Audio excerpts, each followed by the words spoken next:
জয় শ্রী রাধে, জয় শ্রী রাধে, জয় শ্রী রাধে। সকল বৈষ্ণব চরণে আমার ভক্তিপূর্ণ প্রণাম জানিয়ে আমি আরেকটি পর্ব শুরু করছি। ইতিপূর্বে আমি দ্বিতীয় পর্ব করেছিলাম ভৈমাসুর উদ্ধার। এখন আমি তৃতীয় পর্ব শুরু করছি। ভৈমাসুরকে যখন শ্রীকৃষ্ণের সাথে যুদ্ধ হচ্ছিল তখন ভৈমাসুরকে শ্রীকৃষ্ণ তার সুদর্শন চক্র দ্বারা নিহত করেছিলেন। নিহত করার সাথে সাথেই ভৈমাসুরের পরিবারের সদস্যরা দুঃখে আর্তনাদ করতে লাগলো। অন্যদিকে দেবতারা খুশি হয়ে শ্রীকৃষ্ণের জয়গান শুরু করলেন। এই সুযোগে দেবতারা পুষ্পবৃষ্টি শুরু করলেন শ্রীকৃষ্ণের উপর, অত্যাধিক খুশি হয়েছিলেন। ঠিক সেই সময়ে উপস্থিত হলেন কে? সেই সময় উপস্থিত হলেন ধরিত্রী দেবী। ধরিত্রী দেবী বৈজয়ন্তী মালা এনে শ্রীকৃষ্ণের গলায় পরিয়ে দিলেন। বৈজয়ন্তী শব্দের অর্থ হচ্ছে বিজয়ের মালা, যা বিষ্ণুর সাথে যুক্ত। বৈজয়ন্তী মালা বিজয়ের পর পূজার নিযুক্ত বনমালা বলা হয়। এটা শ্রীকৃষ্ণকেই অর্পণ করেছিলেন। কে করেছিলেন? ধরিত্রী দেবী। ধরিত্রী দেবী আরও শ্রীকৃষ্ণেরকে প্রত্যর্পণ করেছিলেন রত্ন, স্বর্ণ, অনেক কিছুই। এবং এছাড়া আরও একটি বহুমূল্য রত্ন তিনি শ্রীকৃষ্ণকে উপহার দিয়েছিলেন। ভূমিদেবী শ্রেষ্ঠ দেবপূজা স্বরূপ এবং দেবতাদের শ্রেষ্ঠ বলে শ্রীকৃষ্ণকে অত্যন্ত ভক্তিপূর্ণভাবে ভূমিতে লুটিয়ে প্রণাম জানিয়েছিলেন।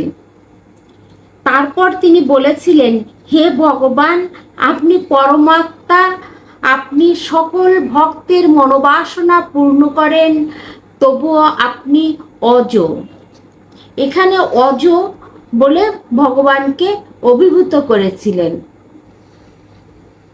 হে ভগবান, আপনার পদ্মনাভ, আপনি সর্বদাই পদ্মমালা দ্বারা বিভূষিত। শ্রীকৃষ্ণের গলায় সবসময় পদ্মফুলের মালা থাকত। শ্রীকৃষ্ণের চোখের বর্ণনা দিয়ে ভূমিদেবী বলেছিলেন যে আপনার চোখ দুটো পদ্মফুলের পাপড়ির মতো, যা সমস্ত ভক্তকে আকর্ষণ করে। হে ভগবান, আপনি ধর্ম, যশ, সম্পদ, জ্ঞান ও বৈরাগ্যের অধিকারী।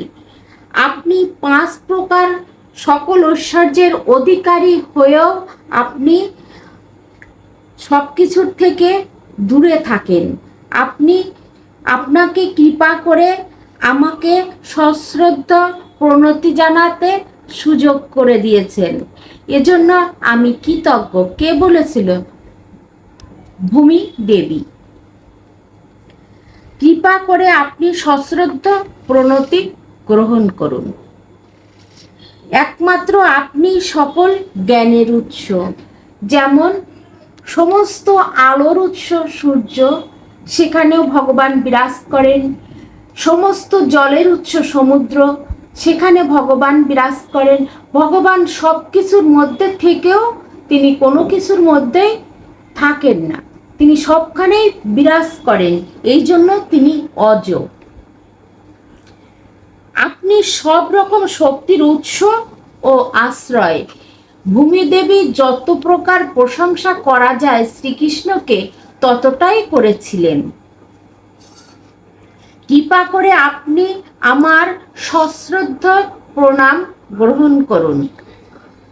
হে ভগবান, ব্রহ্মা, বিষ্ণু, শিব, এই 3 জন দেবতার আপনার থেকে স্বতন্ত্র নয়। এই 3 জনের মধ্যে আপনি বিরাজ করেন। আপনি রজগুণের অধীশ্বর ব্রহ্মাকে আপনি সৃষ্টি করেছেন। আপনি সৃষ্টি পালন করতে চান, তখন আপনি স্বয়ং সত্যগুণের আকার বিষ্ণু রূপে প্রকাশিত হন। সেই রকম আপনি তমগুণের অধীশ্বর শিব রূপে আবির্ভূত হয়ে সমস্ত সৃষ্টিকে আবার ধ্বংসও করেন।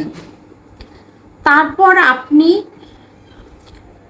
তিনটি গুণ সৃষ্টি করলেও আপনি স্বয়ং সর্বদা জড়া প্রকৃতির গুণের অতীত স্বরূপ থাকেন।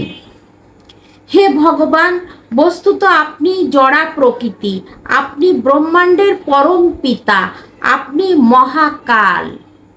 ভূমিদেবী কত রকম প্রশংসা করলেন শ্রীকৃষ্ণের, কারণ ভগবান শ্রীকৃষ্ণের সকল প্রশংসার ঊর্ধ্বে। ভগবান শ্রীকৃষ্ণের যত গুণ আছে, তার ভিতর যত দয়া মায়া আছে, এটা অন্য কোনো দেবতার ভিতর নাই। ভগবান সবাইকে, সব দেবতাকে এক একটা পাওয়ার মানে শক্তি দিয়ে আলাদা আলাদা করে দিয়েছেন এই ধরাধামে যত প্রজারা আছে বা মানুষ জীবকুলের মঙ্গলের জন্য। কিন্তু ভগবান সবার হাতে সব ক্ষমতা দেননি। যেমন লক্ষ্মী দেবীর হাতে দিয়েছেন ধনৈশ্বর্যের ক্ষমতা, সরস্বতীর হাতে দিয়েছেন বিদ্যার ক্ষমতা, এভাবে সব দেবদেবীর মধ্যে সব ভাগ করে দিয়েছেন। কিন্তু সকল শক্তির উৎসই কিন্তু ভগবান শ্রীকৃষ্ণ। এরপর আপনি সব কিছুর উৎস, তাই আমি আপনা থেকে ভিন্ন, আপনি আপনা থেকে ভিন্ন নয়। কিন্তু যেহেতু আপনি সব কিছুর অতীত, তাই কোনো জড়বস্তুই আপনার ব্যক্তিত্বের থেকে অভিন্ন নয়। এ কথা ভূমিদেবী শ্রীকৃষ্ণকে বলেছিলেন। এই জন্যই সব কিছু যুগোৎপত আপনার থেকে ভিন্ন ও অভিন্ন।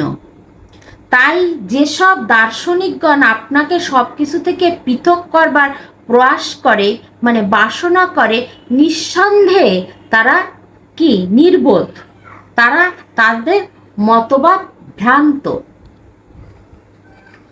হে ভগবান, ভগদত্ত নামে এই বালকটিকে আমার পুত্র ভৌমাসুরের পুত্র বলে জানবেন।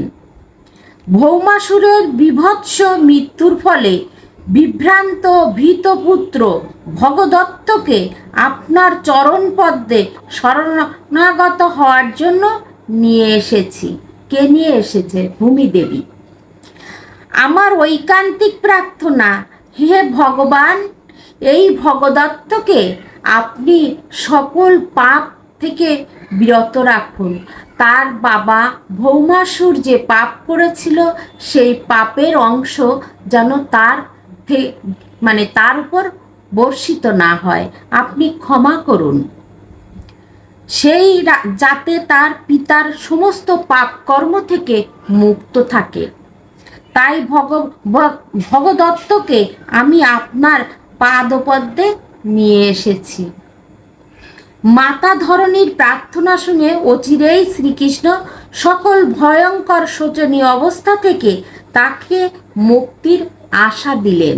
কাকে মুক্তি দেবেন? ভগবান ভগদত্তকে, মানে ভৌমাসুরের ছেলেকে। দেখেন, বাপ মা মানে পিতা মাতা যদি কোনো পাপ করে, তার সন্তানের প্রতি যায়, এটা আমাদের শাস্ত্রে বলছে। শ্রীকৃষ্ণ ভগদত্তকে বললেন, ভীত হইও না। তারপর তিনি সকল ঐশ্বর্যে পরিপূর্ণ ভৌমাসুরের প্রাঙ্গণে প্রবেশ করলেন।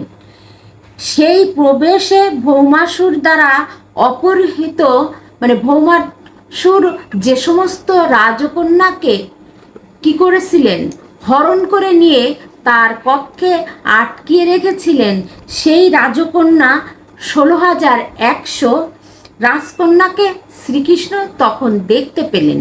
এবং দেখার পর শ্রীকৃষ্ণের প্রতি সেই রাজকন্যাদের খুব কি হলো, শ্রীকৃষ্ণকে দেখে তারা খুবই আনন্দিত হলো এবং শ্রীকৃষ্ণকে অহৈতুকী কৃপা প্রার্থনা করলেন শ্রীকৃষ্ণের কাছে। কারা? ওই রাজকন্যারা। তারা নির্দ্বিধায় মনে মনে শ্রীকৃষ্ণকে তাদের প্রতিরূপে বরণ করতে স্থির করলেন। আজ এই পর্যন্তই শেষ করছি। জয় শ্রী রাধে, জয় শ্রী রাধে।